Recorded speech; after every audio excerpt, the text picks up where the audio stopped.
just going to add Joe into the stream right here. There we go. That is impeccable timing. Great timing there, Joe. Let me get. Oh, he's gone again. All right, guys, welcome back to another episode of Mouth of the Tyne, Full-Tyne Whistle. We're a little bit delayed this week through one thing or another, but it's given us a nice 48 hours to reflect on the smashing 4-1 win at Southampton away for Newcastle United, which was, again, another great performance, especially in the second half. Welcome also to the two lads tonight, Elliott and Joe. Thanks for joining us. Great to have you guys. Always a pleasure. We're expecting Neil as well tonight, but he's got a business call, so he may be joining us slightly later, but the link's there for him if he can join us. So, yeah, I just want to start the show with a tweet that I put out after the match. Basically sums up where we are in a kind of nutshell. So I'm just going to go straight in. So we've got top 3, 7 wins, 6 draws, 28 goals scored, only 11 conceded, the lowest in the Premier League, plus 17 goal difference, which is unheard of at this stage of the season, 6 clean sheets, joint most in the Premier League, 1 defeat all season, which really shouldn't have happened because, well, we all know what happened at Liverpool in the 98th minute, and unbeaten in our last 9. I mean, those are some crazy stats. So regardless of where we're at in the league, we're third, by the way, just to mention that again. We're unbeaten in 9, which is crazy. It's just like that's kind of just gone under the radar. Like any other season, that's all you would hear about. But because we are where we are and we're third, people are starting to take notice of our league position. The form has kind of just been, it's never really been mentioned. But a 9-match unbeaten run is ridiculous. And let's hope it continues. If we can beat Chelsea or just draw, whatever, and get that to a 10-match unbeaten run. I'm not going to count Palace, just going to go for Premier League games. And then it's going to be a 10-match unbeaten run as we get towards Christmas, Boxing Day. The World Cup will be on, and we won't play again until Boxing Day. So if we can keep that 10-match unbeaten run going until there, I mean, wow, what a way to start finish off the back end of the year and start the new year, see if we can keep this run going. So let's get into it, guys. Day before, Sunday. Great day for the lads. Another excellent performance away at Southampton. Can I just get your thoughts on the match as an overview, how you thought we played, and then we'll get into some of the goals and such. So, Elliott, do you want to go first? Yeah, man. Firstly, I love us at the minute, as just a collective. The team, you boys, Steve's in the chat as well. Like everyone, Neil when he joins. At the minute, I am high on Newcastle currently. I feel like they're just riding a wave, and hey, Callum, and it's just I think the fact is we weren't actually very good on Sunday. Like we weren't. The performance was sloppy. Individuals looked like they were having off games. I mean, Botman individually probably had his worst game in a Newcastle shirt so far.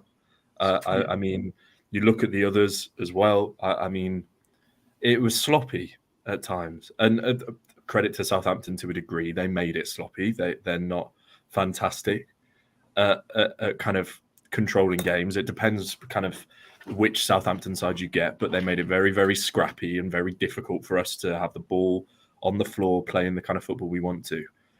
The difference is now, though, we win those games when we're not playing well. And the fact is we took every chance that was given to us and a couple of goals out of nothing as well. So you've got that kind of clinical edge that's in this team now versus the quality of a player like Bruno to score from 25 yards out. And it's honestly, oh my word. And to your point on Chelsea, I think we at St. James's, I think we do them. And I also, it's just mental that regardless of what happens against Chelsea, we go into the World Cup in the top 4. It's like absolutely mind-blowing. This was the stat that I kind of, well, it's not a stat as such, but when we're eating our Christmas dinner, we know that we're going to be at least 4th. I mean, that is crazy. Like, that's, I think obviously the season's extended a little bit this season and different timing, like I always looked at January like the halfway point, but, it's not going to be quite that way this year. But, still sitting eating your Christmas dinner when you're fourth or third. Wow, what a Christmas present. Joe, can I get your thoughts on the match, an overview of it? I just sort of sat there then for a second, just in awe of absolutely everything you two just absolutely rattled off. The stats at the start, I can't believe you're talking about our club, mate. At the moment, it is unbelievable. I've got a lot of friends who were obviously, when we were rattling around at the bottom, surviving relegation or hitting 12th, 11th, 13th with Bruce and Rafa and stuff like that, and they were just like, oh, that's all it's ever going to be. And us lot held on hope for this takeover. No matter what, we always thought there was something, because there always is something, but to this magnitude I didn't expect. But we was always bubbling along with, there could be this, there could be that, and they're like, nah, I wouldn't hold on to hope because it's nothing. And they're the same people that are in my Twitter DMs, on Snapchat, on Instagram, sending me going, another win, another Almiron goal. Bruno's class, isn't he? Yes. Yeah. Yeah. It's all coming out now. It is all coming out now. And I tell you what, right? When we can play, and I think we can all agree, on Sunday it wasn't very good at all, was it? Let's be honest. No. But we can beat the likes of Southampton, the teams that we should, I wouldn't have even said should now. I was talking 2 or 3 years down the line where we should consistently be beating the teams that we have been this season. Yeah. 4-1 Fulham, 4-0 Villa, 4-1 Southampton. I think the stat was it 5? Yeah. No, 5 Brentford. 5, yeah, 5. Yeah. I think there was there a stat on Match of the Day about how we've scored 4 goals, like in the same amount of games we've ever scored 4 goals in the Premier League in this season alone. Yeah. I didn't see it beforehand. Yeah, I think it was like we've scored 4 or more goals in the same amount of games just this season alone than we did in the rest of our history in the Premier League. That's crazy. Is absolutely nuts. And sorry, I was rambling on there. To talk about the game itself, I think a lot of players had probably their worst games for us. Yeah. Like Botman. We looked very nervy and slow at the back for some reason. I don't know if it was because it can't have been occasion. I think it was these players where we've relied on them a lot for. And I know we haven't got it as bad because we're not playing midweek to Sunday or whatever. But at the moment, I think we've relied on these players to do it week in, week out. I think it almost got to them a little bit. And then all it took was, if he meant it or not, to leave that ball and let it roll past Maitland-Niles. I'm going to say that he did mean it because it was absolutely class. You see him take his foot away. But that's all it needed was a little bit of class. And then you just see, right, all of a sudden we've scored now. Now they're turning it on. Callum Wilson, until he went off, was fantastic. His hold-up play as a number 9.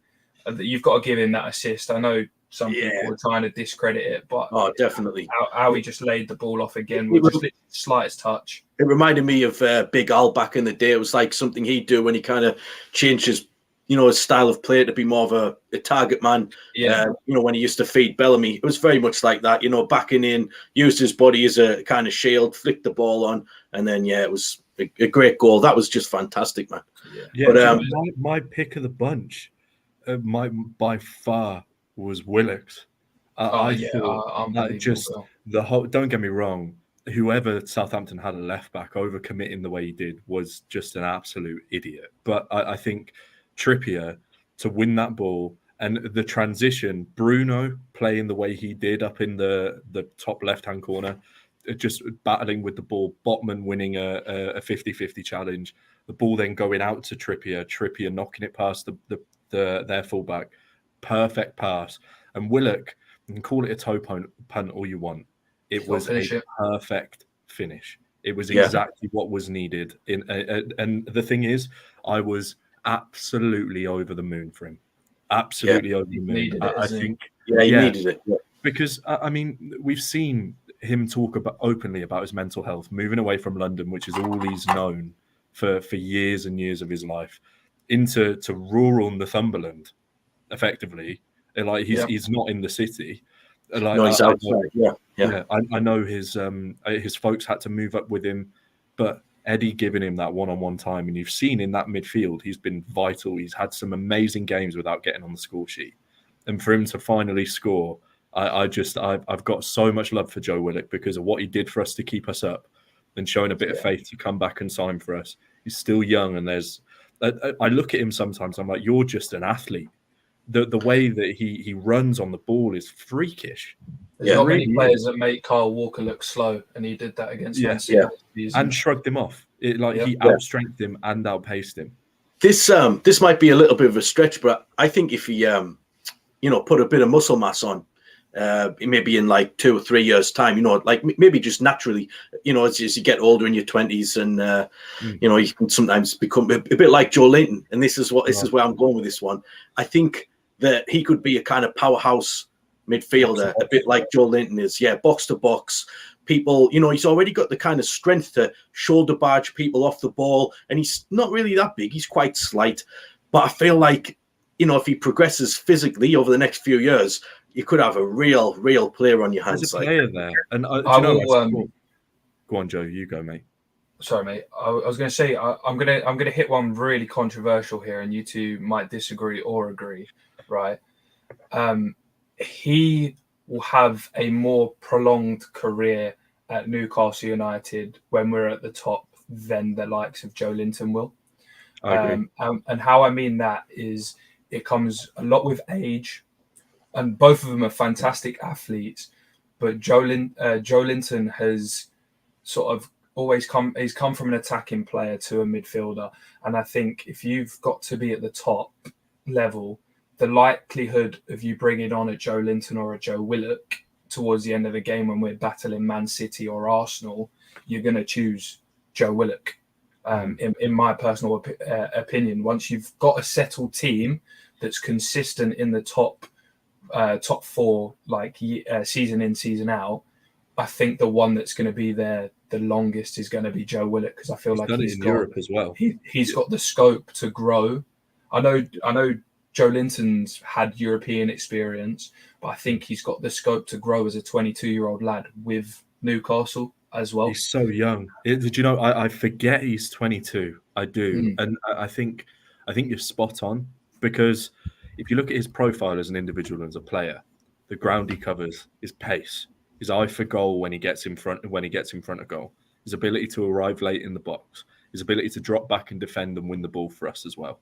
He could be, and you're already seeing it, his awareness in the game has improved massively since Eddie Howe came in already. His positioning is perfect. His driving forward on the ball has got much, much better. His final pass is fantastic. He creates a bunch of chances. I think I saw he's created the third most amount of chances in the squad. And that's from effectively a box-to-box 8 position, which is what he plays for us. And I think, as he grows and he develops, he's still so young. You've got 10 years of player left there at the highest level, if not more. Yeah. And he's somebody that clearly is dedicated and committed. And Eddie Howe clearly really rates him. And massively, mate, massively. I think it shows a lot with the England manager keep coming as well, because there's a little rumour that there were 7 Newcastle players in that 55. Yeah. I think when you break it down and you realise that although I know 55's a large amount of numbers, and the likes of Danny Welbeck and Adam Lallana and some of them players were in this 55, but if you think, we probably wouldn't have had 2-3 years ago, we wouldn't have had one. Yeah. Maybe if you look at 2 years ago when Callum Wilson first signed for us, he might have been in the 55. But you look at it now, you've got Wilson in there, Byrne in there, Trippier, Pope, Longstaff, Willock, and then Who was the other one I'm missing? There's an obvious one. Did you say Burn? Yeah, Trippier, Pope. Oh, Longstaff and Willock. Yeah, Longstaff and Willock. So you've got like they're probably not. Maybe Target. Target as well. That's the one I forgot for left back. Yeah, he won't go either. He's playing more regular this season. He may have been in with the chance. He's been unlucky to find himself usurped due to Burns' form. But yeah. I'm not crazy on Target, to be fair though. Neither am I. I was excited when he signed because I thought he done well, but we didn't have Sven Botman. Do you know the thing is, I agree with you perfectly. I think I've mentioned it before. Our centre back pairing is absolutely phenomenal in Botman and Shah. Shah will be replaced on account of his age. We will get a young Botman type right-sided centre back, probably somebody that's maybe quicker. You'd have a fast recovery runner as a right-sided centre back. Again, ball playing. Yeah, but like you said with Target, Burn is massively solid, and I love him because of what he's done for us and how good he was and how good he has been. We are crying out for a left back that's technically better than Matt Target, defensively astute, and somebody that can add to that left-hand side. That comment right there. Yeah. Oh, Sosa. Mate, that man. I've seen 25 million apparently. Yeah, I don't know about this guy. So do you want to give us a quick rundown of Sosa? Mate, if you look at Trippier, right? Small, athletic, can cross the ball. If you go to a more, how do I put it right? He'd still allow you to play your sort of three larger guys at the back and allow Trippier to bomb on. But this man has the most unbelievable assists and attacking stats for a left back that I've like. A lot of people talk about the Andy Robertson, the sort of, if you were to flip our side, you'd have a tall right back and then you'd have Andy Robertson bombing down the left. But this guy can do both. Like, I've not seen, his dad was at the St James's Park for Brentford. There you go. He is. I think that's interesting. I'll send you some links to watch him play.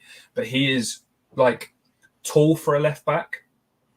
He is built for a left back. His crossing is unbelievable, outrageous, isn't it? Literally puts it on an absolute plate. And you got the likes of for Wilson or Isak in the middle. You're absolutely laughing with his quality of ball, especially when you've got Trippier on the right hand side as well. Is he Portuguese? No.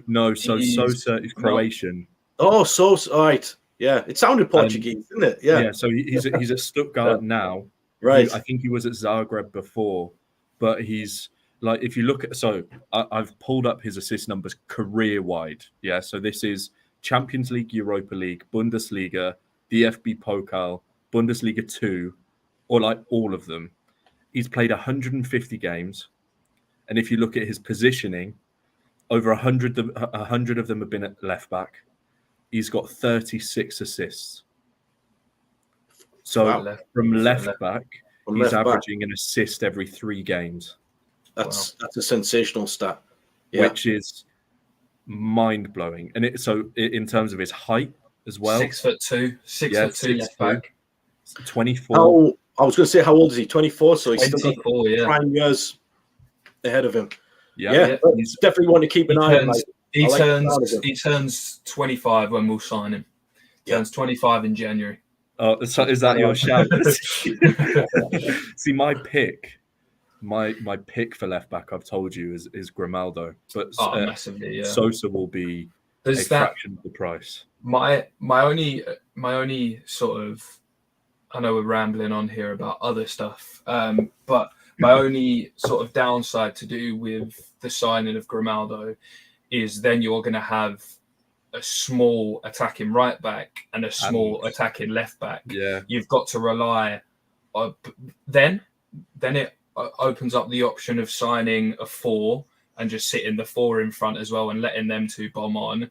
But he likes to play with 3 solid centre halves, or can play centre half, and 6'2", and the numbers that this guy is producing, I don't see how Eddie Howe likes to play, and I wouldn't change it at the moment. I think this guy is massively suited to how we want to play and how we'll progress. And he is a younger, fitter, maybe not taller, as the guy is a giant, but maybe younger, fitter, like quicker Dan Burn. And I think that's we sometimes see it now and then when we're playing against the good side, so like the likes of Tottenham and the likes of Man City and stuff like that. Dan Burn can get done with pace. If they know how to do him properly, then there is there, and he is a quick left back for 6'2" as well. This guy, so he would be my choice at the moment. But if you're going, you're all out buying a defensive 4 and you want an attacking left back, please give me Grimaldo all day long, and I will forever be grateful. It's certainly going to be interesting as we head towards January, because I think that is a position that we will look to improve on, because Target definitely doesn't seem in favour, and Burn, for all these good qualities, we do know, as Joe's just said there, lack of pace. His recovery is good, but it'd be nice that he always didn't have to use that recovery, because he does get caught out, I would say 2 or 3 times per game. But his recovery is very good. He kind of gets back well, gets his body in the way, so kind of often doesn't go punished, if that makes sense. So yeah, I'm looking forward to that. Who, out of interest, again, sorry guys, I know that we're rambling. Who's your pick as a right-sided centre back? Oh, mate, me and Callum had a big old debate in our group chat upon this subject, and there was 5 that have sort of been like specifically linked with us, and I think it was like Tobido. I've got to pull them up now to I think to it's Lacroix, yeah. Lacroix, yeah. However you say his Lacroix. Lacroix, Yeah. Lacroix. For the Geordies, LaCroix. Yeah, that's what he'll be known as. Yeah.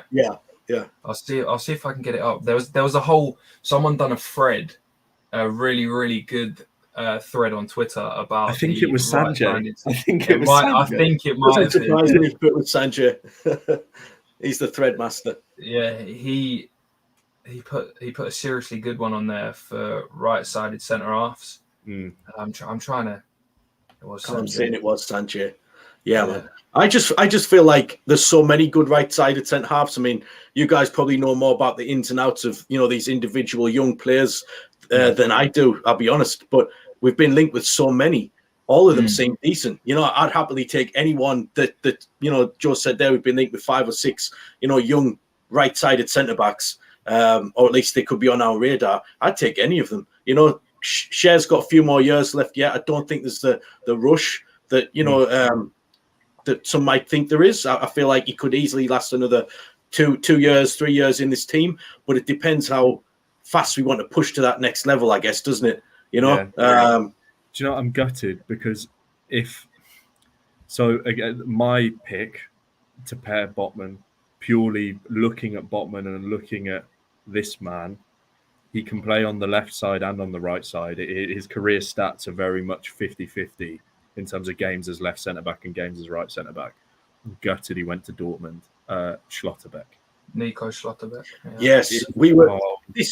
This one came up a couple of days ago with some friends, and we were linked with them, and we were really pushing. As far as I'm aware, we were really pushing hard for him, and kind of some people didn't seem too bothered that we missed out on him, but his form since he's moved, it's even better than it was before. He is one that personally I've been very gutted that we didn't kind of push. I think if we were, how can I word it? If we're in the situation we are now, at this kind of position in the league, we may have tempted him. I think it was too much for a player of that talent, although we did it with Bruno.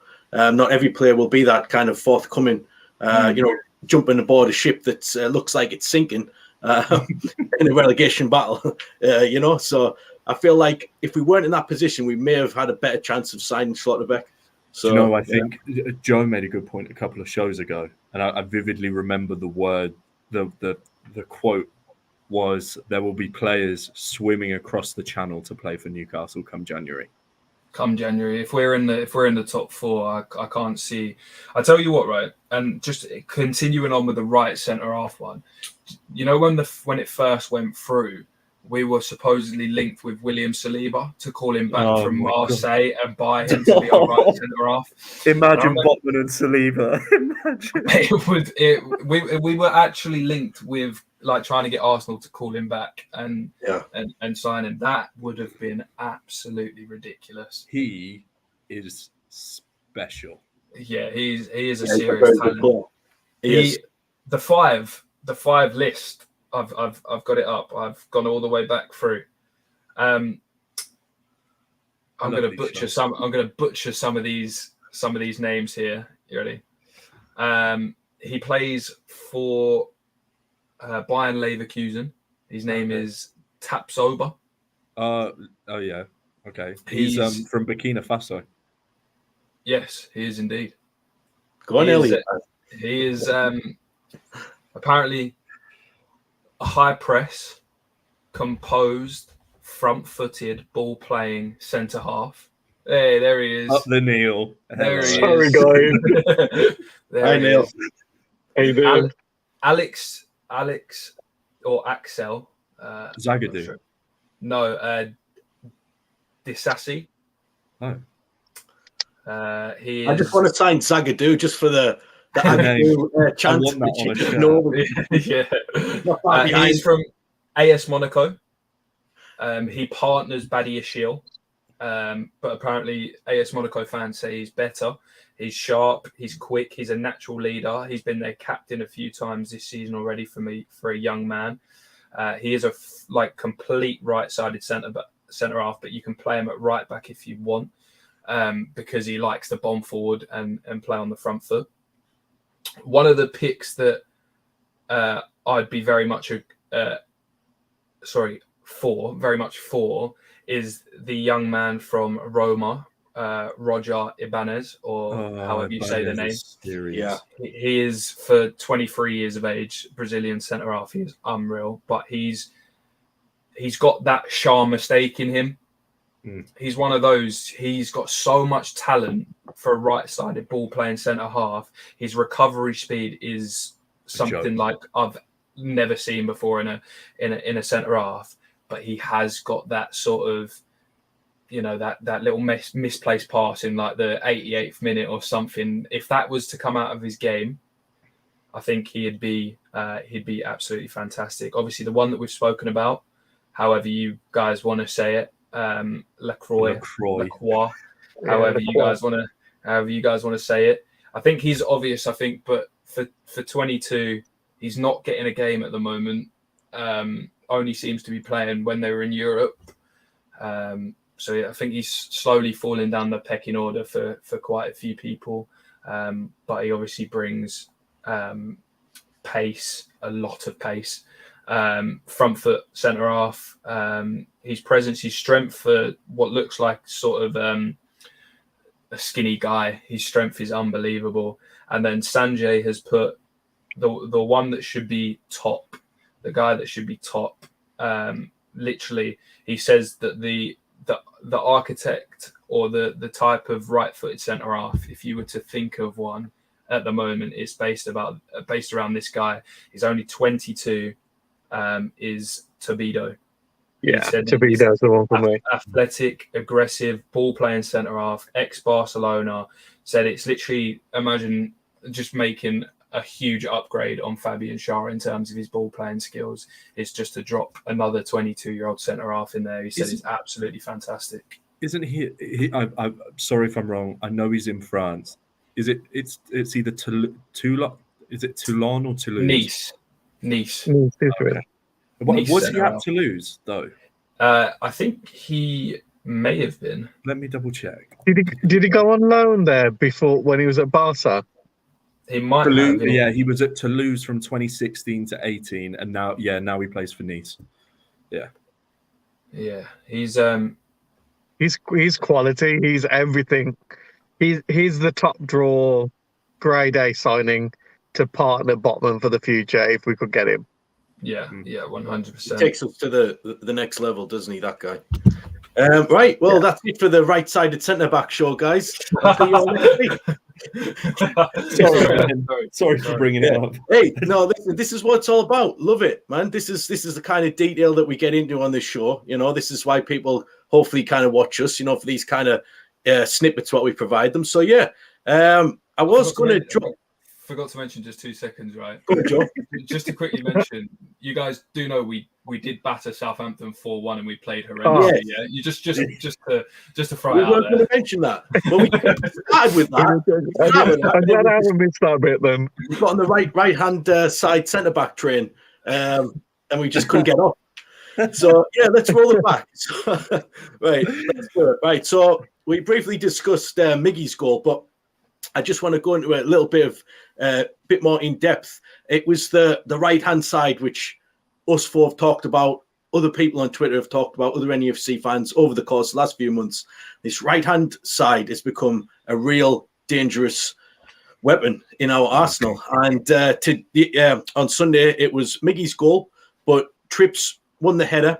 Just trying to get this right here. Trips won the header, played it off to Miggy, who passed it to Longstaff, who knocked it forward to Wilson, who then shielded it, assisted back to Miggy, and it was a goal. So, again, it was this. Bruno wasn't involved. He usually is when we'd kind of do something down the right with Miggy. He wasn't involved in this one. But, again, that right-hand side, and something which we've talked about, Longstaff is now very much part of this quadrant of players. We talked about it last week. But Longstaff, again, did this surge and run forward. Miggy is developing a very good, almost telepathic relationship. That might be, a bit too, I don't know. There he is. Miggy's won Player of the Month. That's live on air. Oh, great. That's a leaked photo that came out 19 minutes ago. Right. Roberto Roas, who's a Paraguayan-American reporter for DAZN, posted that photo. Yeah, he's great. Yeah. He was the guy when Miggy was coming here, didn't he? That is really, really, really edited. Is it? No, it's not, Joe. We'll just say congratulations. What is he in? We know he's going to win it anywhere. What was he holding there beforehand, by the way? He's holding the World Cup, isn't he? And the Paraguay didn't even qualify. Carry on, sorry, Ben. What were you saying? Yeah. So, that was it. The bottom line is, I'm just trying to say that this right-hand side has just become such a dangerous weapon. Again, Longstaff and Miggy seem to have this telepathic link-up. It's kind of, I know that might be a bit strong telepathic, but it just seems to be developing week in, week out, where Longstaff is running on from Miggy, and Miggy's finding him, and it's causing this chaos. And Longstaff's crossing sometimes leaves a little bit to be desired, sometimes overhits them. But with this one, he kind of squared it to Miggy, who then put it into Wilson, and then, Wilson found him again type of thing. And, it's just a pleasure to watch. And we just play some silky stuff at the minute, man. It's just like, I'm watching these goals back on the highlights. I'm thinking, like, sometimes we used to score goals like this, like, once or twice, 3 times a season, and we'd be singing the praises. Like, even under Rafa, it was like, if we scored a good goal, we'd milk it for a few weeks. But as you said at the start of the show, Joe, we're winning 4-1, 4-0, 5-1 every other week. And we're scoring these crazy goals. The standard of goals, what we're scoring, is just like, it's utterly ridiculous. What do you guys think about the standard of goals that we're scoring at the minute? It's just, I think what creates them is the players are doing the 1% jobs. And what I mean by that is they're like, what we would have seen under Bruce, right, is if the ball didn't come to a player, we would not have the ball. We would have just sat back, defended, and everything like that. But now these players are doing the 1% jobs. You're seeing the movement off the ball that's allowing Miggy to get into the space, which is allowing Wilson to get in behind, which is allowing Trippier to get up. If you see the way that the team now move at the moment, their movement off the ball is unbelievable. To allow then Trippier to get down that right hand side, lay it off to Miggy. You don't. When you were saying it, Bruno's not involved in that goal. Joe Willock's not involved in that goal. Murphy's not involved in that goal. Burns not involved in that goal. All of them are doing what they need to do to take their players away, which allow. I think when you see their two centre halves come like rushing out at our players to try and dive in and win the ball, and they've got to make that recovery run, you can just see them when Miggy lets the ball go past Maitland-Niles. Both of their two centre halves are sprinting out of position. I don't even know how they got themselves in, but it's all because of our players are doing them 1% jobs. They want to work for Howe. For Eddie, they want to work for Eddie. Eddie's installed it in them that intensity is our identity. So now we're doing more. We're going like beyond what we were doing for the likes of Bruce and Rafa. We're trying to create more. That's what helps create these goals. It looks so easy now, if you get what I mean. I know it's not, and I know. If you're prepared to run, you'll reap the rewards. I know what you're saying. Yeah, exactly. So these goals just come as sort of effort. As a reward to the effort that they're putting in, not the quality, because the quality's always been there. I haven't doubted that, but it comes as a reward to how much we've put in now, and that's the best thing to see. The best thing to see is now they're reaping the reward. Yeah, and I think everything that Joe said was spot on. The players look like they're going to run through a brick wall for him, and I think. I don't know whether all of you have had the chance to watch it, but on the High Performance podcast, Eddie Howe turned around and said he wants his players to he wants to think of them and treat them like they were his sons. In terms of being sat there, say if someone's made a mistake or if they've done something wrong, he sits there and thinks to himself, if it was my son in front of me, would I give them a second chance? Or what would I want to do? Would I want to help them improve? And the answer to that is obviously yes. So you've got a manager that is willing to devote hours and hours and hours to improving these players. They'll see that, and they'll see it as not a kind of a negative thing. Oh, this man doesn't think I'm good enough. That's why he's trying to improve me. They'll see it as this man's told me exactly what I'm good at, and he wants to make me better. And it's that kind of attitude. He seems like the single best man manager we've ever had at our club. They all adore him. The way Joe Willock talks about him, it's like he loves him.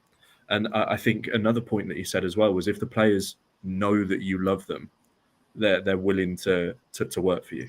And he's clearly put the time in, the effort in with every single one of those players, because no matter whether it's Jacob Murphy, whether it's Maxi, whether it's Joe Willock, whether it's Joe Linton, whether it's Matt Targett, Sven Botman, Dan Burn, anyone on that pitch, Lascelles, they all know exactly what to do and they will do it. And you don't do that unless, especially if you're not having consistent game time, if you're coming into a game and you're still going to do everything that you can to fulfill the wishes of the manager, you know that he's doing something more than right. And it's amazing to watch. I mean, I'll talk about the High Performance podcast first, then dovetail back to the question about on the pitch. But, we've all heard about Eddie talk about, intensity is our identity.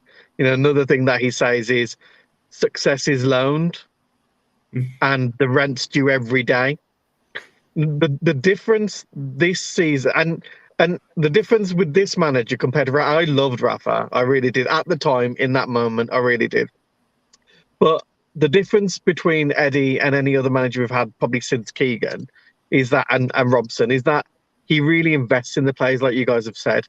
One of the things he said from the podcast was, I focused on the players. I sat them down, and one of the first things they said to me was, how can you improve me?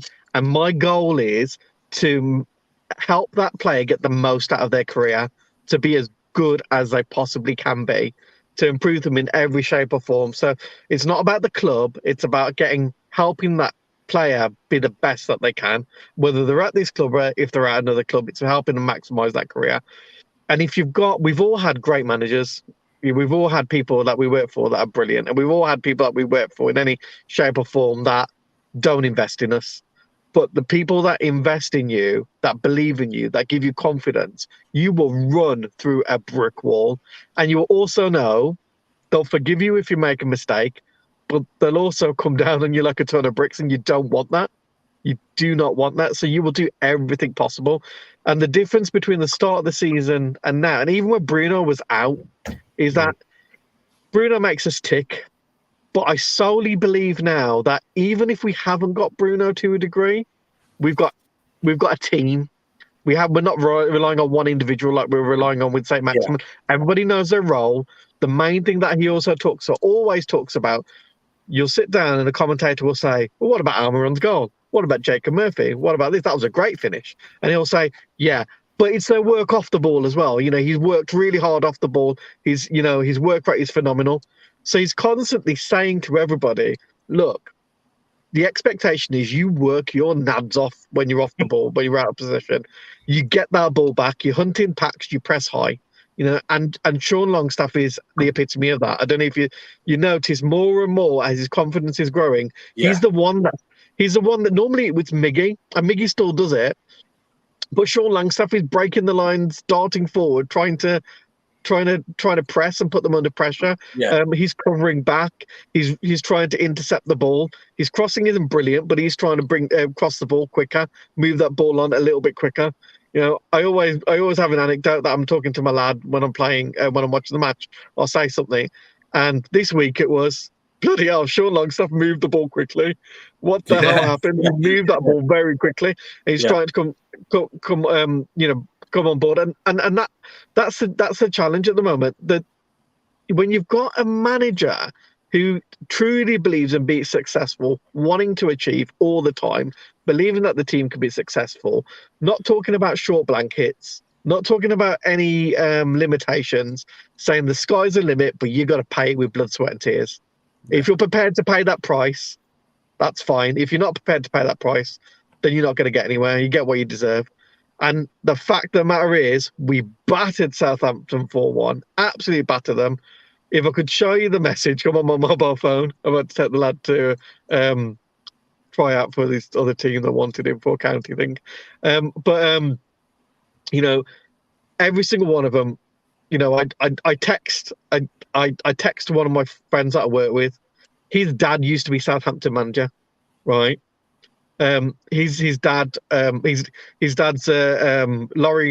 McNamee, legend. Yeah. He knows football inside and out, and he said it was men versus boys, Neil. I was there. It was men versus boys. They had desire, they had fight. They wanted to win every single ball. They worked off the ball. You could see that they were frustrated. And Trips said that. Trips and Bruno both said that. It's a good back to them 4-1. We're really frustrated. Our performance was below par. Howe said the same thing. And that's a sign of a great team. And I'll shut up now, but I'm loving that.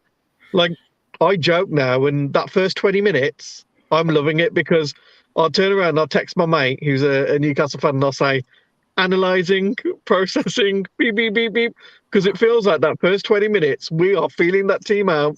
Okay, what have they got? This is what the press looks like. We'll give them, I know it sounds stupid, we'll give them a bit of an opportunity into space, see how they're going to hurt us. Right, that's all they've got.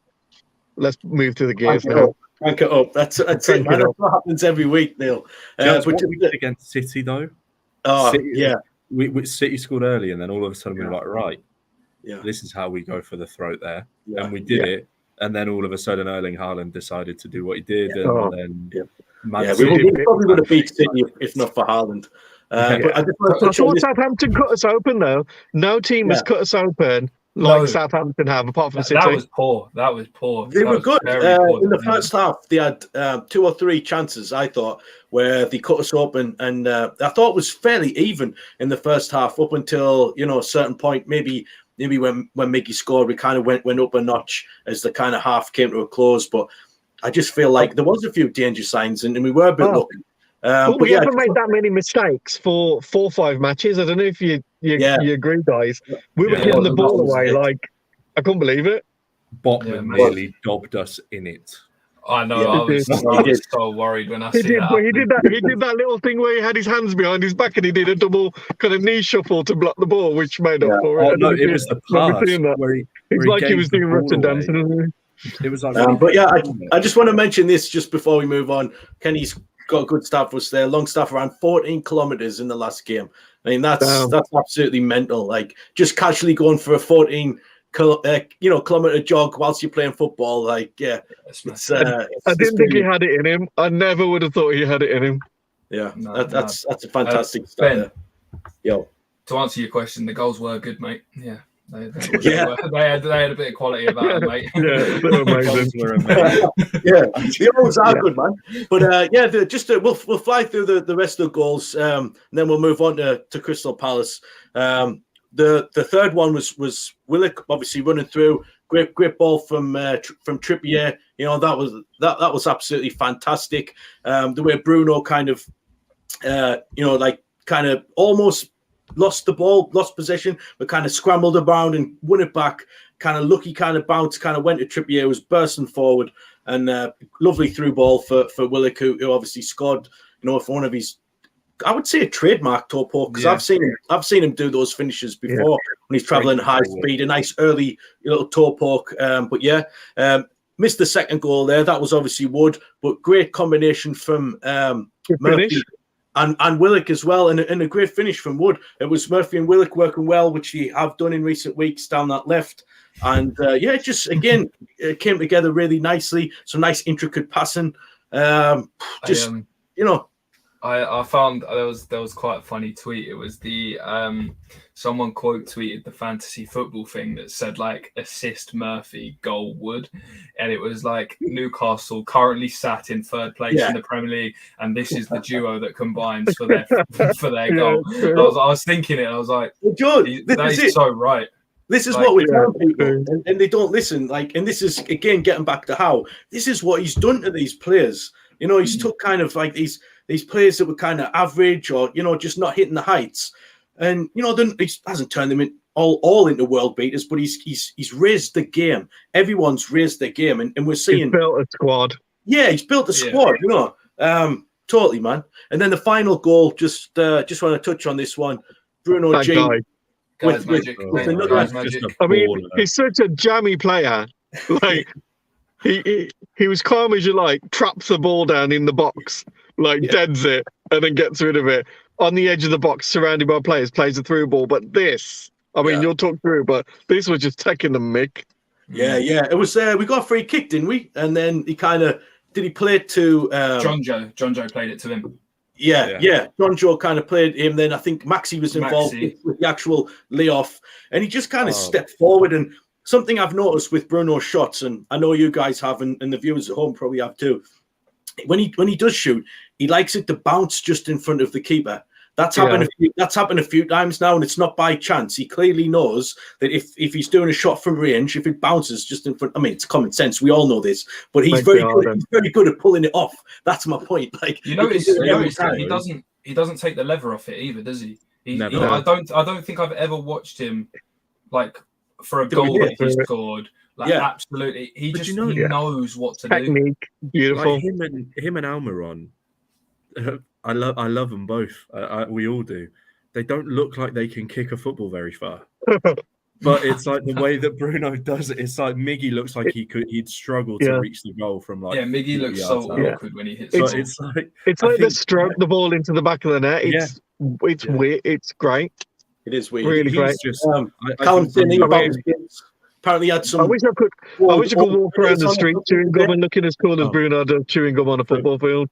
He had a pair of gold Predators on. Yeah. But the retro Predators with the tongue that straps underneath the boot. Yeah. I've got the white version. He's got style and swagger as Bruno. He's just cold, man. He's such a baller. I can't believe he plays for us. How humble was that reaction when he got called up to the World Cup? How wholesome is that? It's amazing. Yeah, it's very good. I do have a feeling that some of these players had a slight inkling that they might have been called up, because a lot of them did film it.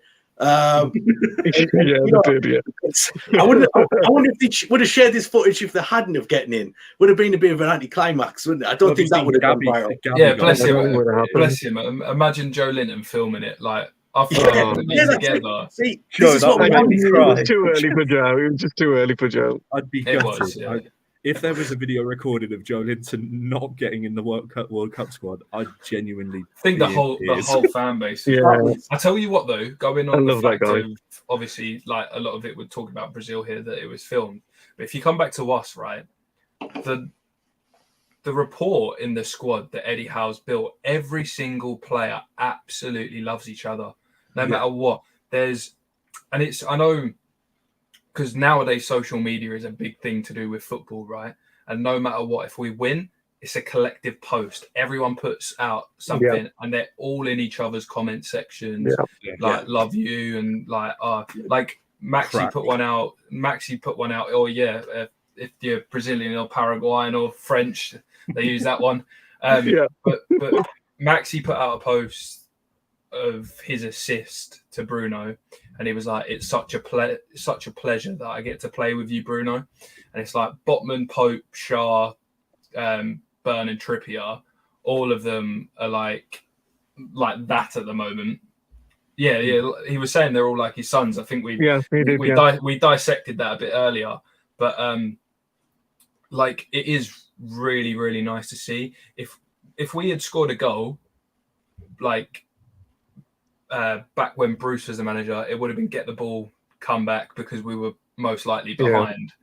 Right, but now it's no matter what you see, and it's the same thing. You see Burn and Botman high five on the halfway line, and then just continue to leg it after the boys. Then they're jumping all over, and Bruno's all over Longstaff, Almiron all the time. And it's mad. It's one of them weird parts of football, isn't it? It's one of them weird parts of football, because the goal scored, but it brings you so much joy watching your team having fun and doing well and loving each other, that it gets you involved even more. The team photos as well. Improve that connection. Do you think the knee sliding was intentional? Eddie Howe's knee sliding Max. I was wondering if it's something they talked about in Which one was the best? Let's rate it. Which one was the best, Elliot? All day long. I like Willis. It was kind of like he looked a bit like Thierry Henry. I thought he was, when Henry used to do it, kind of like just mean hands, kind of like behind his back. I love that. It was a mean I like one. Miggy's because he nearly went on the red bit, and I was like, "Is he going to hit it? Is he not?" Oh, it's fantastic to see. And we went years. When you think back, it's a bit of a haze now, but I'm sure we went years where when our team was celebrating, which was probably quite rare, that we never saw anything like this. It was maybe a few half-hearted slaps on the back. Now we're getting 2 to 3 minute group hugs, photos kind of with the NUFC employees, the cameras and that. And it's great, man. It's absolutely fantastic. I love it. I just want Miggy and Bruno to do the fusion celebration that he did at Atlanta. Yeah, that'd be nice. Mate, I think that would break Miggy's heart, bless him, though, if he does that with anyone else. Yeah, with Martinez. Martinez. Yeah, it was. Martinez will give him a call after that one if he'd done that with someone else. The good times are back, guys. Right, so we'll crack on a bit. We're just Crystal Palace. Yeah, let's move on to Crystal Palace. I've been pondering this today. I don't know if I'd make wholesale changes, but then again, I was thinking by the time I kind of made these changes that there was maybe 4 or 5, which is kind of like half the team. Something like that. I'd probably change 4 or 5 players. I'll tell you the ones I would definitely bring in, and then you can tell me yours. I'd definitely start Shelvey. I don't know if that's in place of Bruno or whether I want Bruno to play further forward. Just while I'm kind of on this subject, I'm getting very close to wanting Bruno to stay in this number 6 position, which is strange because I feel like I've been pushing for him to be played further forward all season, but now I feel like he's mastered. And he's still scoring. My argument was that he was, and I'm trying to think when he scored this goal, was he playing further forward? Had Shelvey freed him up? Shelvey had come on. Yeah, Shelvey had come on. Was Shelvey playing deeper or not? Yeah, he was playing the anchor. So this time seems to sit. Yeah, this ties in with the argument that if you free Bruno up, the goals will come more regular. Yeah. I think I forget what the stat was. Was it he scored something like 8 goals in 28 appearances? And I dare say that the majority of those goals have been played when Shelvey's maybe been behind him or someone else, and he's been freed up. There's been a couple where he has actually just bombed on from the defensive midfield position. But I would say the majority of the 8 have maybe been when he's been freed up. So that's an argument which I'm still toying with daily. I feel like I am warming to him as a 6. I feel like he's so good at shrugging off and holding off his man and just wheeling away with the ball. It's like that's a very specific type of skill to have as a defensive midfielder. You know, when he plays for Brazil, he doesn't play in that number 6 position, does he? And he gets further forward into the box with Paqueta. Yes. So I mean, you've got a good argument because he could potentially, but then you lose a lot of the ball carrying ability of Willock. Yeah. And then Sean Longstaff at the moment, you wouldn't take him. I wouldn't take him out of the team at the moment. I think he's doing well. Yeah. This is balance. it. There's the right balance. The only way I would take Longstaff out of the team is if it allowed us to play. No. If it allowed us to play Shelvey, Bruno, and Willock, I think that midfield three is unbelievable. And that's. I know. Again, some people, if they've watched the whole thing tonight, might start calling me a Joe Linton hater, but it's not that. It's just for a dynamic sort of midfield three. You've got one that's going to go box to box, one that's going to sit, and then you allow Bruno to do what he does, sort of what I see best, and link it all up together up front. And you can see when he scores, it just comes naturally to him when he attacks. Eddie's got decisions because players that can play on that left hand side of the front three, Isaac, Joe, say Maximin. Obviously, you got Murphy who's been covering. Well, I'm going to talk about Fraser, but that's a lot of options on that side. That's a lot of options. Isaac tends to like to go towards the left. He can play on the right if he wanted to as well, but he tends to like to come from the left and cut in. But I mean, it's a massively interesting dynamic.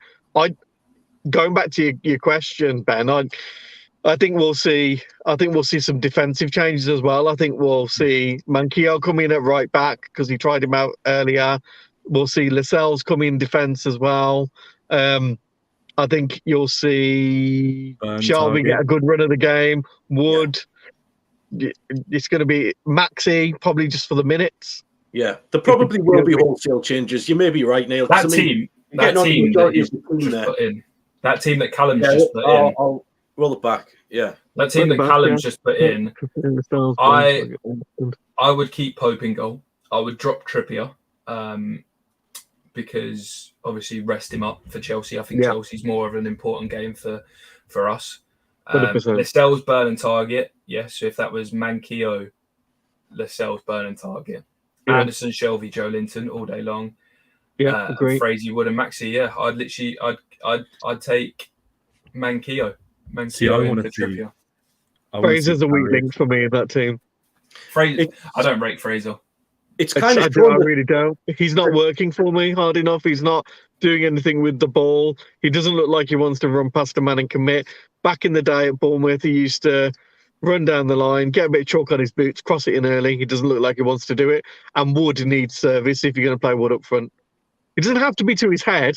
He's great with his feet. He likes to run the channels, but we're not allowing him to play like that at the moment.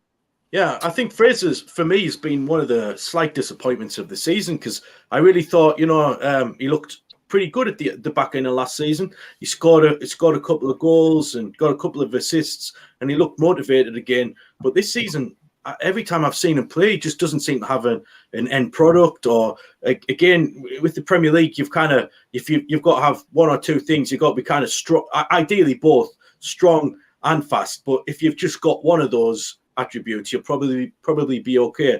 But Fraser seems quite weak, and he's lost this electric pace what he had at Bournemouth. I feel like it's kind of really affected his game. I don't know if you guys lost a bit of desire, Ben. It doesn't look like he wants it. Yeah, no. I don't know what your two opinions are, Joe, Elliott. I don't think he's up for it. No, I'd agree. He doesn't just, that it might have been a freak season that him and Wilson had when they went like combined. I think they're in the top 7 of like duos in the Premier League of goals and assists in and that's mental. When they were playing in one season when they were playing for Bournemouth, but it's just not there. It's not there. I don't. It's good that we can make these kind of, if we do go down the wholesale changes route, which that lineup pretty much was.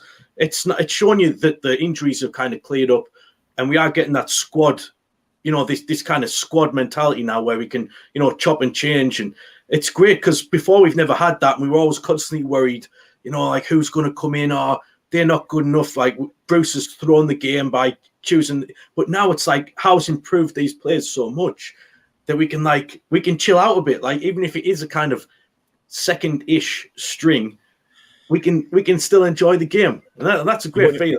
What do you reckon about the score tomorrow then? How do you think it's going to go? I mean, we've got home advantage. Crystal Palace have had a strange season so far. 2-1 us. So, yeah, 4-1 us. 2-1. 2-1. Yeah, I'm going to say 3-2 to Newcastle. Anyone else? Yeah, I'll go 2-0. Is Elliott asleep? Are you all right? Yeah, I'm all good. I'm thinking.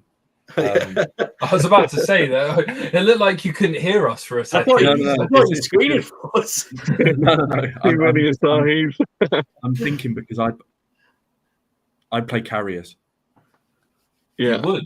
Yeah, I mean, I think he's a better keeper than. I think he's a better keeper. He's a better keeper than Darlow, but I don't see a point to change. I think he, as a number 2.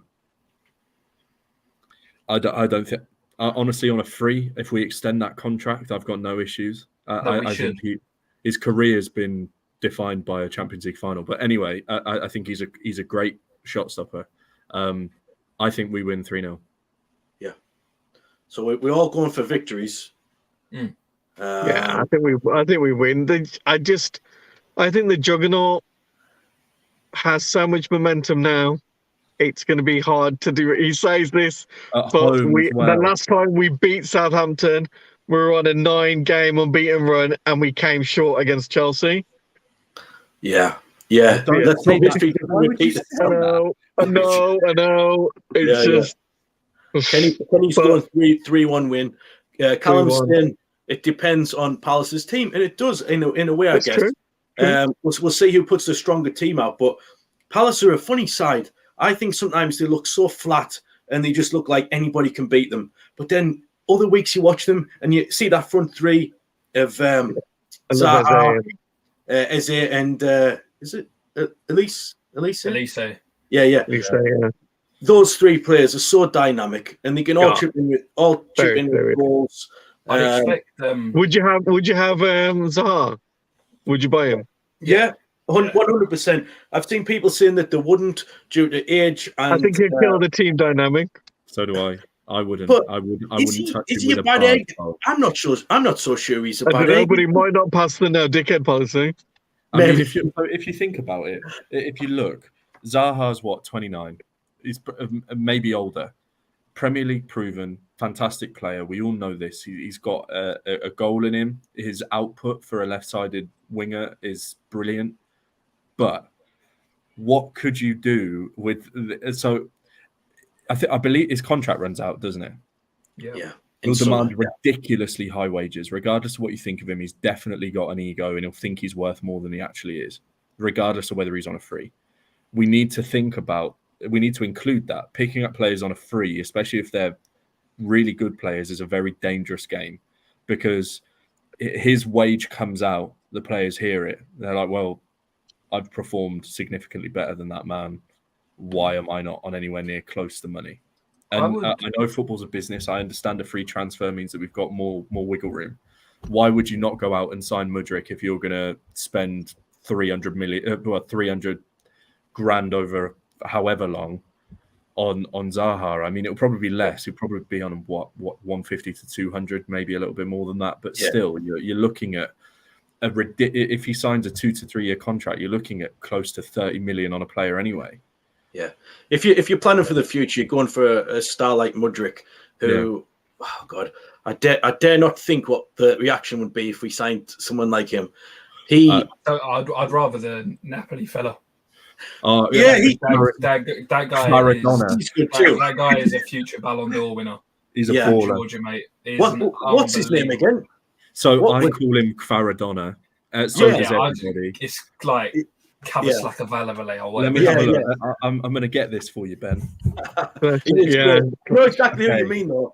He's unbelievable. I've got it. One of the best dribblers I've seen in a long time. Go on, what was it? Kvitska Kvaratskhelia. There you go. Nice. Say that backwards 3 times, Ben. Let go backwards.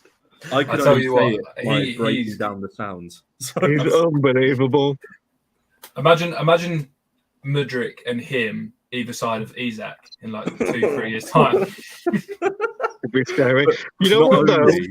I'm looking forward to seeing Coyle in the World Cup. Shout out to him. Aaron Cool. Yeah. Aaron Cool. Sorry. There's the funny. And I think he's going to be fine. But the 2 assists as well that he got over the weekend were brilliant. Really good player. So we'll see what he does as well. I mean, I'm slightly disappointed we're going to loan him. I'd like to see what he does with the squad, but his work permit's got to be sorted. So hopefully the World Cup will help with that.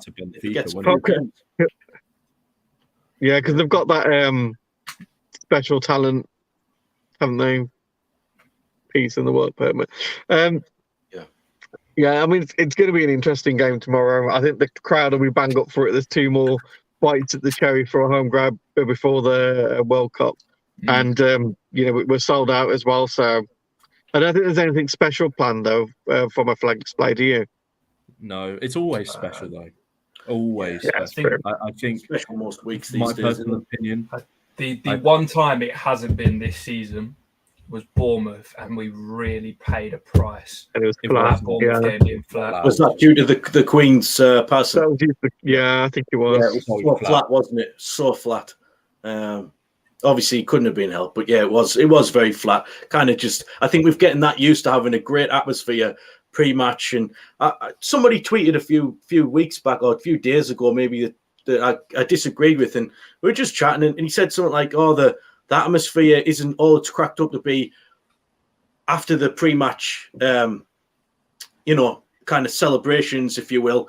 It kind of dies down a bit, but I haven't seen it when I've been there this season. I've seen it continue. People very vocal. I've sat down the Gallagher a lot, which is always, I think, the louder end. But I've always kind of been, cheering, chanting, and where I've been sitting, it's been very loud. And I feel like there's been a great atmosphere, especially if we get 2-0 up or 3-0 up or whatever, kind of the place just kind of lifts up a notch. You've got people jumping out the seats, and there's that kind of like, fans have that cocky swagger back. It's like, like we're taunting the opposition fans. And I feel like the atmosphere has been great. I really do. If you remove the bias from it, us and Ellen Road, the 2, because I think if you look at it, we've sang when we've been at the bottom of the table consistently. Yeah. We've always been loud. Our away support is unquestionable. And you look at just other grounds in the league that have a good atmosphere. Anfield's a myth after the first 5 minutes. Palace. Pardon? Yeah. Palace is fan. I went to Palace away, and I was actually... They have one of my favourite chants. It's an old school ground, isn't it? It's like it almost reminds you of you're playing like... And it's nothing against Palace, but it's like... I mean it in sort of as much compliment as I can give. It's like you're playing a poor side from Europe. Like they're like ultras. Yeah, like in a weird way. Obviously, our flags is sort of, like everything's almost choreographed. With them, it's so sort of manic with like the drum, like crazy flag waving everywhere. It's just like this is like a really poor side from like Germany or something like that. The one that they sing that's like one. It's like when that's bellowing, it's like, whoa, all right. And that's like a proper true like lower league side song as well, isn't it? That they sing. It's like this club has been like brought up from nothing in London to something. So it is they've been in the trenches, haven't they? Oh yeah. I'm changing the subject really quickly. I know you guys, I missed the first 25 minutes or so, and you talked about right centre backs when I came in. Did you talk about left backs? And if you did, Grimaldo or Sosa? Yeah. It's like he watched it. He's had a heads up. He's just got a message or something. No, I didn't. Did you talk about it? Both of them. They were the only two we mentioned. Which one do you want? It's Sosa for me. Sosa for me. Sosa for me personally. Joe made a really good point and said Sosa means we can still play in that kind of 3 with Trippier going forward because of Sosa's size. But you also but it's double trips, isn't it? It's double delivery. Yeah, but it adds more, like his quality, Sosa's quality for in terms of crossing is fantastic. But then we also spoke about Grimaldo, which means that you have a really attacking left back, but then Joe mentioned that then opens the possibility to have like a we're maxing it. It's working. It's working really well with Burn at the minute. But as we said, there is times when he gets caught out, and long term, obviously, even if it wasn't just down to his age alone, it can't be a suitable option long term. But whilst he's on form like this, it's great. It's great to have. But as we push forward, we're definitely going to have to improve that left back slot. That's more quality in. I'll tell you how it is, right? Have you noticed this? In my opinion, at the moment, the other team that plays the most attractive football in the Premier League. I enjoy watching Arsenal at the moment. I feel they're doing very well, but I'm talking Man City. We all know the quality of Man City, right? They always play a left-sided centre-half at left-back and allow Cancelo to do, or if they switch it the other side, they play Walker there, who's more defensive, and let Cancelo do it. So Cancelo is our Trippier.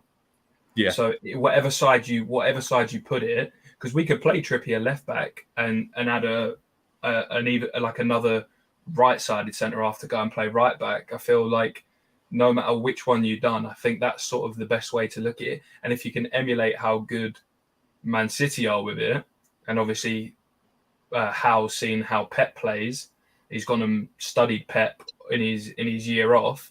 If you see how they play, it's very, very similar to the way we set up our back line at the moment. And I think if it's one of the best teams in the world and arguably the best team in England, I know they're not sitting top at the moment, but they are the best team in England, I wouldn't change it. I wouldn't personally go, like, obviously I would change Burn. I think we all know that, but I wouldn't change the style of play. I wouldn't have two like small bombing on fullbacks because I feel that leaves a massive gap. You're exposed. Pep seems to be worried about us as well, though. I don't know whether you saw his interview. Like, saves his back for if you need a job, mate. Well, I don't like it. I really don't like it because every manager will do this, right? Conte at the moment is a massive Newcastle fan. Pep's a huge Newcastle fan. Arteta was gunning us up the other day. Like, it's all to do with if Eddie Howe can't produce the level of where this wants to be, they know where the money's going to be. They know where we're the team to want to manage in the next 5 years. We are, and it's simple as that. Yeah, Saudis could be Liverpool if they get bought out again, but I've heard that we're going to buy them to be our feeder club. the Saudis don't play second fiddle. They don't play second fiddle to anyone.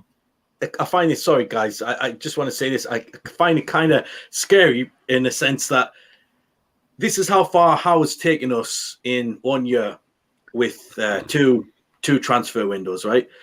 Like, it is scary to think how far this guy can take us with 4, 5, 6, 7, 10 transfer windows. Let's hope he's here that long. But look at the improvement in a year. I mean, it's amazing. We're sat third, but this is truly that failure hurt him, Ben. That failure, he mentioned it on the High Performance podcast. He did a real Lombardi, which was, no matter if you win or lose, you've got to take a portion of time to celebrate or to kind of feel that loss. And he felt the failure of Bournemouth. You could feel it in that podcast. And you could tell he's got a burning desire to not fail again. That's now imprinted in his DNA.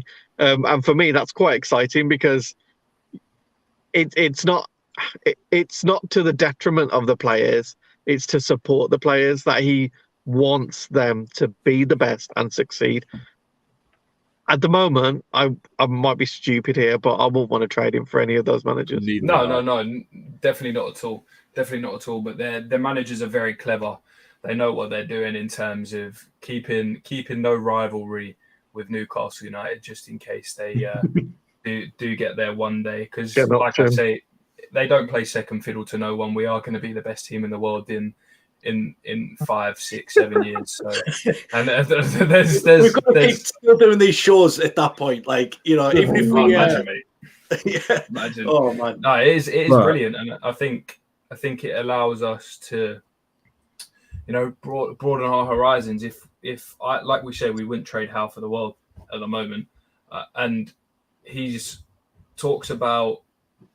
You were talking about the podcast. On the podcast, he also mentions that he really couldn't care that Unai Emery was like first choice. He said that if you look at his record, he would have been my first choice. He says he really couldn't care. You forget it, you move on, you go again. You now prove why they've said yes to you. He's just got an elite mentality, that man. If he's second fiddle to a serial winner in Europe over going and getting a Zidane who was out of work or someone like that, it just shows you what he can do. He's been at the depths of the Premier League. He can get us out of that. And that break, and he talks about it, no one can put it into better words than he can. That break has done us, I'm talking fans here in Newcastle, it is the single greatest thing that will happen to this club in the next sort of 5 years. Is that he took a break out of management to hurt. He grieved his loss and he learnt. And that is the biggest thing. Sorry, Joe. He's clearly emotional as a man. Massively. Too, which is like, you can tell that he's got that perfect balance though, where he doesn't let his emotion get the better of him. He lets it drive him. So like, just a little bit, and I felt myself getting very close to welling up in the podcast where he mentioned his mum, and he went back and said, look, if I had the opportunity to go back and just thank her for everything she did for me again, I would. And it's like that, as a man, as an individual, to sit on a camera being watched by thousands of people and allow yourself to appear as vulnerable, it just makes him so relatable to fans, to people like us. But also, you know for a fact he's done that with the players. He's made himself vulnerable. He's made himself approachable and relatable. And that's why you see in the way that we play, they all trust him with their lives. And it's just, you could not have imagined a better man and a better manager to be with us right now. We're so lucky. I read an article today on Harvard Business Review, and it was talking about vulnerable leaders.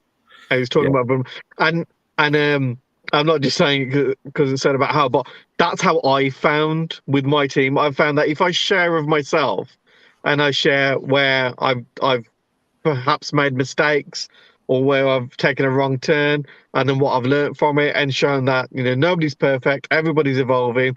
Sometimes you can be vulnerable. It actually helps them open up and reduce the defensiveness. I had a guy when I first joined where I am now. I know everything. I've done all the sales training that you can think of. And I was like, oh, fair enough. How did you find it? Because I struggled with that bit, and then he slowly came. And Howe's doing that on Nitro. You know, it is because, and he's even doing it as part of the punishment for fines, because he said, you know, everyone shares about themselves, and I shared about my family first, and now they have to share something about their personal life, and everybody shuts up. A pin drops because they know that some point down the line they're going to have to share and be vulnerable with the team. That's probably why they love each other so much. That's probably why we all got a little bit gassed when we heard that Trippier and Lascelles organised a day out, and we were like, "Oh, that's brilliant! We love that." You know, every single one. Well, I can tell. I know what everyone's reaction was on this podcast. I've never been more excited to not being invited to something. Where did they go? I texted my mate and I said, "Can we go there? I want to see what it was like next time we're in London." And it's amazing time to be a Newcastle fan, especially through all the crap that we've had. It is. You know, it's nice to be happy. It's getting better every week. You know, I think back to like August when we started these shows, right at the back end of August, very start of September. And, you know, we had a lot of expectation of this, like, for the season, but we weren't quite sure how it was going to go. But I've noticed, like, we're getting happier every week. Like, when we meet, you know, for these chats, like, we're just beaming. And we seem to realise it's not. You said it first, Ben. You did. This probably now isn't just a run of form that's going to end. Yeah. That's it. We're all right. We're legit. This is us. This is who we are now. We're actually a really good team. We're third. I can't believe it. It's weird. We've earned it. It's not a fluke. It's not money. It's great coaching. Yeah. It's a great management team. It's a little bit of cash. Yeah, Little bit of money. but still 20 million less than Forest and about the same as Wolves.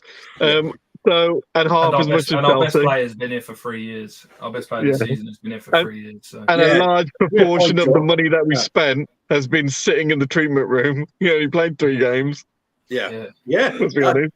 Forgotten all about Isak. All this without Isak as well. And Maxi, he's barely fit, dude. Do you know? I sat and I thought about it, and I was good. like, I because you actually have to physically remind yourself because of how well we're doing. Yeah. This is not our best team yet. But Murphy's playing left wing. And we're not playing very well. Apparently not. We got Wood off the bench. I mean, it's mad. He scored a banger as well. every week. That was a finish. I was stoked for the guy. You know what? He's had 2 sniffs. He had a sniff against Tranmere, and he had a sniff here, and he's notched both times. And if he wasn't coming off of the bench for us, he'd be somewhere else scoring goals. That's what the guy does. And my brother's a West Ham fan, right? And so he looks at Newcastle when we do and stuff like that. But he was saying when we first signed Chris Wood, he was like, although it's 25 million, the guy's got one job and he does it well. Yeah. Like he scores goals. Like if your team's got him coming off the bench and you need a goal, he's probably gonna if he gets the right service, he's probably gonna be him to get it. Like and that's what we need at the moment. I know obviously the Isak sort of Callum Wilson debate comes into it when they're both fit, which one starts, which one drops to the bench. Then you've got Chris Wood probably even further down the pecking order. But at the moment, how elated I was, the feeling, which is so strange, for Chris Wood scoring a goal, I was absolutely over the moon for him. Absolutely over the moon. Perfect time in the game as well. We needed that goal when it came. And regardless, he delivered and did a job for us between January and the end of the season. He's scored when he's played. And he's vital. And the thing is, it's just, he's a really likable bloke. And it's just, if you put the ball on his head, he's scoring. I'd expect him tomorrow, if he starts, I expect him to score if he gets the right serve. He's happy to be third choice as well. He knows his position in the squad. His comments in his interview were, we've got a squad. We should have enough of a squad to be able to manage 2 games in the week, a cup game that we want to be successful in, and have a cup run and then finish off the Premier League. I mean, it's great that we're going to be 4th, whatever happens before Christmas. I like us to do Chelsea, mainly because my marketing guy's a Chelsea supporter and he's been giving it large for a while. Yeah, so I don't think Chelsea are in great form. They don't like a press, do they? They hate a press. And Arsenal impressed me on Saturday. Yeah. Their injury table is huge at the moment as well. Yeah, Chilwell. Yeah. I mean, their midfield was non-existent at the weekend. It was basically they just walked through them. Yeah, I mean, Arsenal were dancing. They made Arsenal look. Arsenal played well. Arsenal press. They've got a team of people that can pass in tricky situations like Bruno gets himself into, and they're so fluid and drilled now. I don't know if you watch them, but it just flowed. They're so used to playing those passes on the training field that it just flowed into the game on Saturday. And they are hungry for goal. They didn't score that many.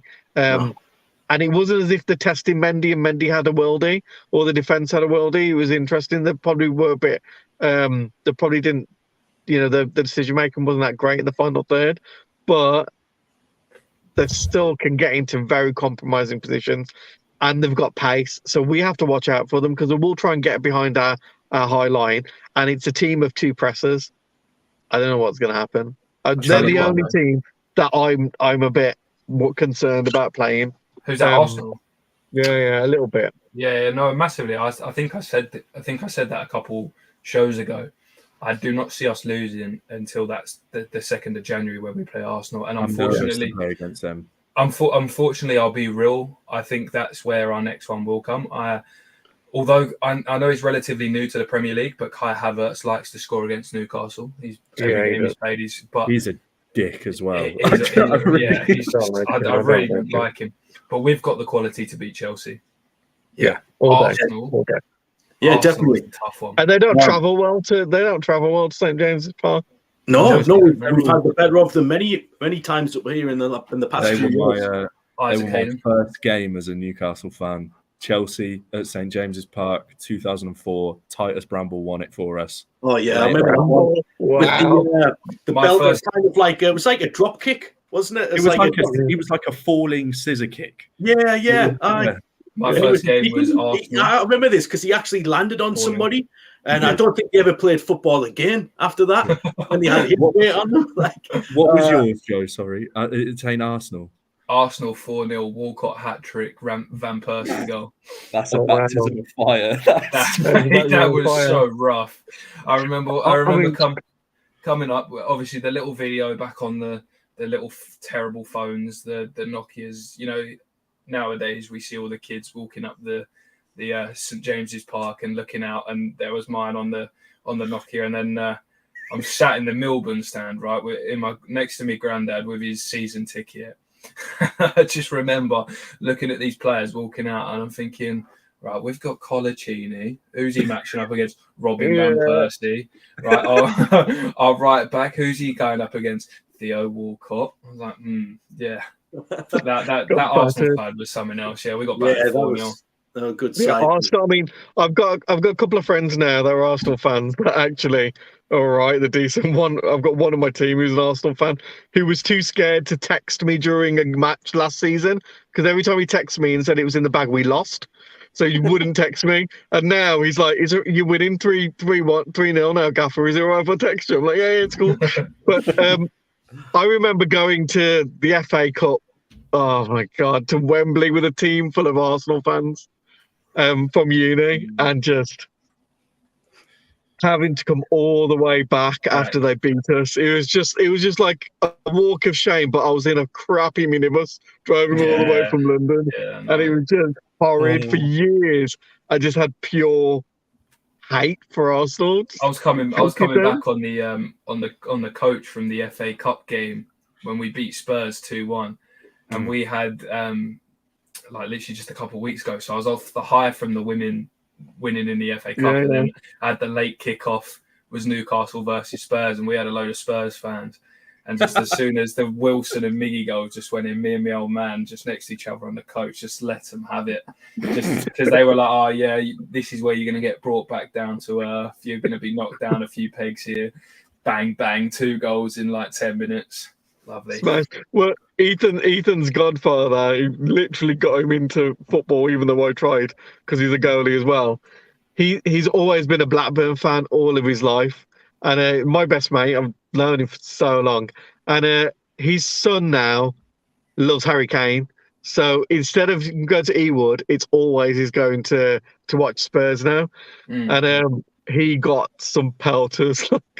Even Ethan was giving him some. He got pure pelters. Yeah. And poor Lewis was just upset. He was like, "Tell Uncle Neil that I don't want my birthday present from him now because Newcastle lost." And I was like, "Oh, but I got you a signed picture of Harry Kane. It's all right, don't worry." It was proper. I felt really bad. The kid's only 11 and he was getting pelters. Oh, yeah. Right. Listen, guys, we're running out of time. Elliott. No mercy. Everton are 4-1 down to. Have it? Wow. Right. Here we go. We haven't got long. Sorry. Just before we go, and I said we would touch on this, just your thoughts on Big Joe Linton missing out on the Brazil squad. I know we kind of laughed about it, earlier in the show, but what's your honest thoughts about it? It was too early for him. It's too early. You need a couple of friendlies. If there's a couple of friendlies, he'd been picked for a friendly in a couple of international breaks ago. I think he would have maybe had a shout, but they haven't seen him kick a ball in anger in an international yet. In a friendly, he's not been. Yeah, it's like burn for us. Soon, if it was a Summer World Cup, maybe like next year. Summer. Yeah. It's like burn for us. It's like burn for us. He how to put it. I'll be very surprised. The only way he gets called up is if Reece James definitely doesn't go. Dan Burn may go as the left-sided centre half or a left back, right? But he hasn't been seen, so I think it will be Wilson, Trippier, Pope. They'll be the only three that go for Newcastle. Yeah. I think Burn's very close, but he hasn't played. He hasn't played for England yet. Gareth Southgate likes people who have played for England and stuff like that. And I know that's very sort of hypocritical because it's him that chooses the players that go and play for England, but he doesn't feel to give new players a shot, if you know what I mean. He's very. But you wouldn't do it. No tournament football, would you do it? No. If you were picking the squad, you wouldn't, would you? I can't blame him. You don't know how they. It's the same with how Tite's worked with Brazil. Joe Linton. I can't see him going, or obviously he's not going, but I couldn't have seen him going because it's too early. It's too soon. Yeah, I think it'll be our gain. I think after the World Cup, it'll massively be our gain because he'll have a rocket up his butt. Yeah, and they'll give him a nice bit of time with his mini pre-season, what Howe's organising as well. Get his fitness up. Nice. And, not that he needs his fitness up; he's pretty much the fittest player we've got. But it's nice. It'll be nice for him to have him. And that pre-season is vital because that's my only concern. That's the reason why originally we had great form, and I was saying I think we'll get 7th because I think. And I don't know now. I really don't know.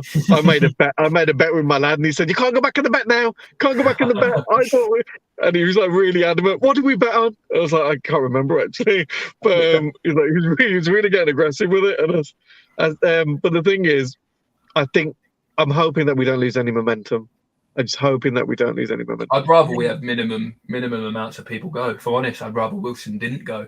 If I'm being selfish, I hope Botman doesn't get called up. And again, it's me being really selfish because I care so much more for Newcastle than I do watching England.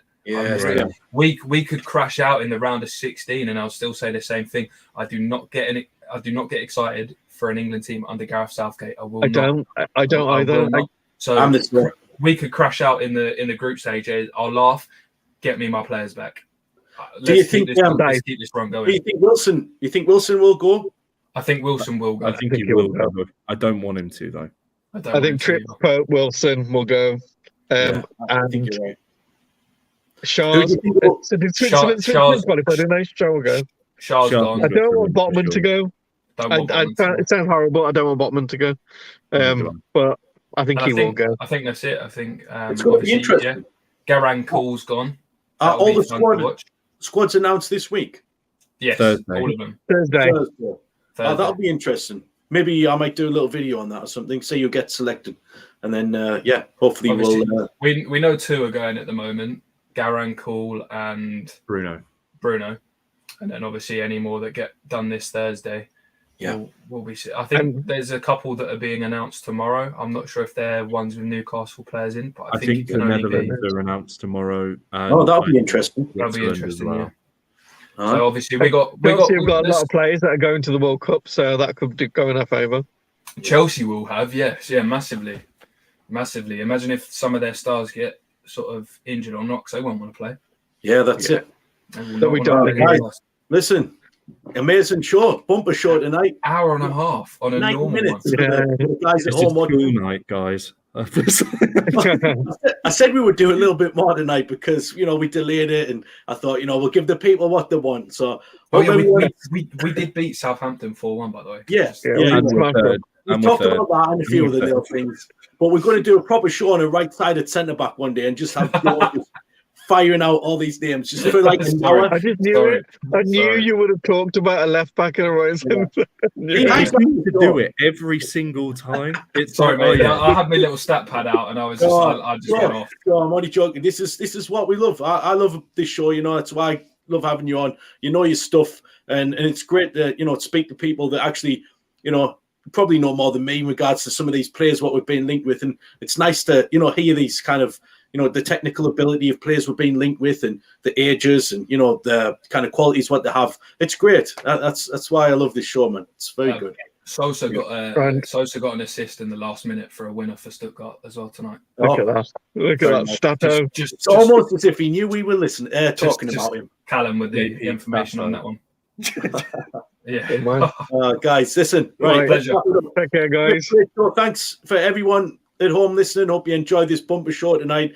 Thanks to Elliott, Joe, and Neil for joining me. Please like and subscribe if you like the video and you want to see more of these kind of stuff. This is what we do week in, week out. Just four lads having a chat about the Toon, giving you a bit of insight here and there where we can. So all the best, guys. Listen, thanks a lot for joining us. Really appreciate you. I've been Ben from Mouth of the Tyne, and we'll see you in the next one.